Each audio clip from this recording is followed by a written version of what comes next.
You are on the mirrored side of the map.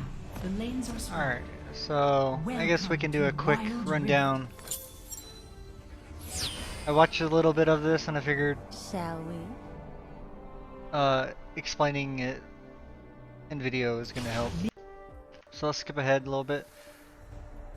If you'd like to play with me. So this initial trade right here, really good. Because what ended up happening, right, is she threw out her fireball and it missed. So you know a few things from here. You know she doesn't have her like long range fireball. She has her like burst fireball, which is close range. So her danger zone is actually like it should be about right here, but it's actually only like right here.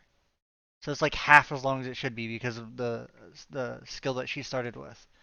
You wouldn't know that since you're new to the game, but that's something to keep in mind is when you see them use an ability like that, you know that's the ability they have. Um, so you can be super aggressive, which is what you ended up doing here. Playtime's over. Right here, you throw out your Orb of Deception, and this is so good for multiple reasons because it went through the minions. So not only are you shoving the minion wave, you're hitting them in the process. So it's like a 2-for-1.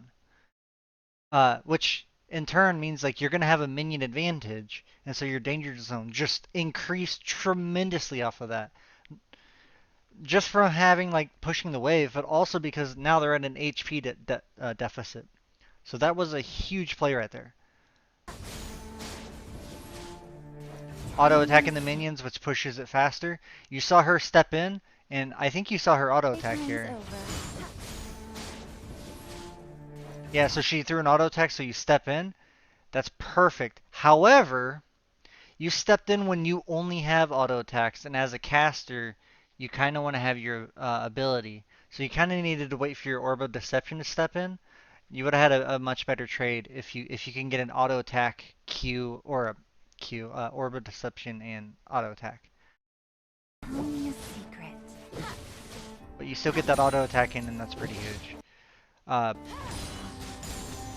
Right here is, so what you're going to want to start doing is you now have a 2 minion advantage. You want to stop pushing the wave.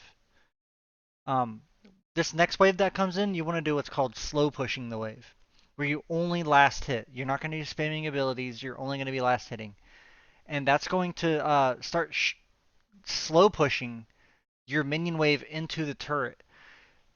Killing minions underneath the turret is insanely difficult because the turret does a lot of unpredicted damage or unpredictable damage. It is predictable, but it's it's tricky.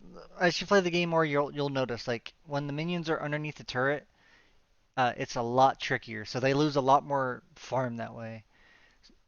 So being able to get your second wave to combine with this wave that you currently have right here, and then shove that into the turret, you're now denying 1.5 waves instead of just one wave, right? You're still denying part of the first wave, and you then have even more minions to create that danger zone for the Annie. Also, something to point out is you're a level up here. Um, you kind of want to get your charm here. If you would have got your charm right here, you could have instantly thrown it out at her, and you probably would have got a kill. So be mindful of like how quickly you're leveling up, and try to predict that play. Because right now she has no minions blocking a charm at all right here. You tried it right there, but you were just too slow. Enemy slain. Ally slain. So right here, what you're doing is you're shoving the wave, and you're kind of like I watched, like I said, I watched a little bit of this. You waste a lot of mana here. Don't hold back. Like you're really low on mana all the time. Double kill. Enemy slain.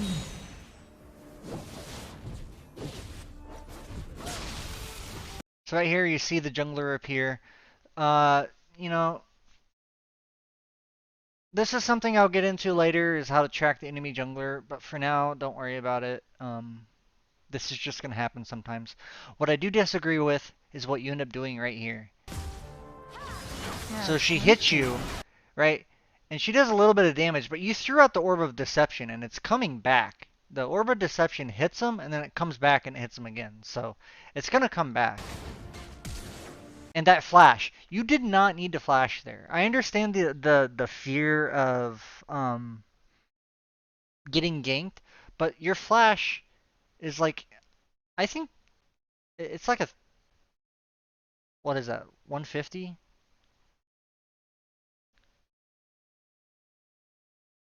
I am not about to do math in my head. 2.5 minutes. That's 2.5 minutes that you now don't have a flash. And now when you're pushing up, you're risking getting hit by the jungler. So you didn't really need to flash there. I mean, you were standing right here. You would have taken a little bit of damage just walking back to your turret, but you would have saved that flash. And you might have even baited her into the turret range. And if she steps into the turret, you hit her with a charm, she's now dead.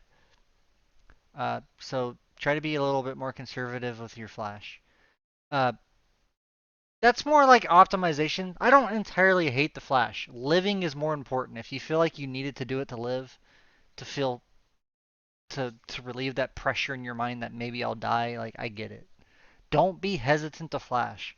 But when it comes to optimizing your play, looking at if you actually needed to flash is important.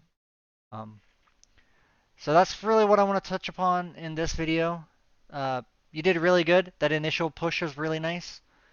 Um, but uh, it's easier for me to explain that part in a video than anything else on the text. So.